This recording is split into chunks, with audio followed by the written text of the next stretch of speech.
আসসালামু আলাইকুম সবাইকে। আশা করছি সবাই ভালো আছেন। আমার আজকের রেসিপি হচ্ছে চিকেন আলুর ভুনা। আর এই রান্নাটা আমি করব ব্রয়লার মুরগি বা ফার্মের মুরগি দিয়ে। রান্নাটা করছি আমার প্রাণপ্রিয় বরের জন্মদিন উপলক্ষে।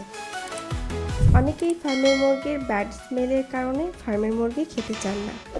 এছাড়াও অনেক সময় দেখা যায় মাংসের মতো প্রপারলি মশলা না ঢোকার কারণে এটাকে খেতে মোটেও ভালো লাগে না।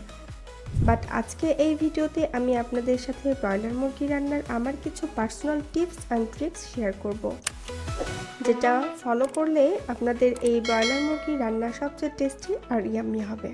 চিকেনটা রান্না করার জন্য আমি এখানেই ফার্মের মুরগি নিয়েছি 3 কেজি পরিমাণ, সাথে নিয়েছি ছোট করে কেটে রাখা আলু। চিকেন আলুর ভুনা করার জন্য আমি কড়াইয়ে তেল দিয়ে দিচ্ছি প্রায় 300 গ্রাম মতো। তেল গরম হয়ে আসলে দিয়ে দিচ্ছি ছোট করে কেটে রাখা আলু, সাথে দিয়ে দিচ্ছি 1 চামচ হলুদ। এবার হালকা আঁচে আলুগুলো নাড়িয়ে ভেজে নিচ্ছি। হালকা ব্রাউন কালার হওয়ার আগেই আমি আলুগুলো তুলে নিচ্ছি, কারণ ছোট করে কাটার ফলে আলুগুলো প্রায় সেদ্ধ হয়ে এসেছে। আলুগুলো তুলে নেবার পর ওই একই তেলে দিয়ে দিচ্ছি কেটে রাখা পেঁয়াজ কুচি পরিমাণ মতো। পেঁয়াজগুলো নরম হয়ে আসা পর্যন্ত ভেজে নেব। একদমই বেশি ভেজে নেব না, বেশি ভাজা হয়ে গেলে রান্নার স্বাদ হয়ে আসে অন্যরকম, যা খেতে মোটেও ভালো লাগে না। যখনই পেঁয়াজগুলো নরম হয়ে এসেছে এর মধ্যে দিয়ে দিচ্ছি থেতো করে রাখা রসুন।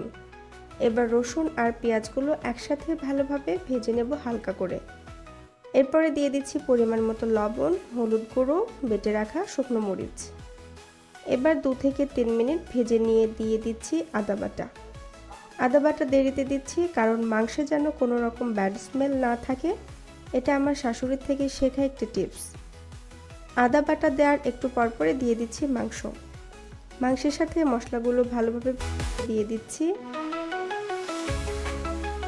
মাংসের সাথে মশলাগুলো ভালোভাবে মিশিয়ে দিয়ে দিচ্ছি ভাজা গরম মশলা গুঁড়ো।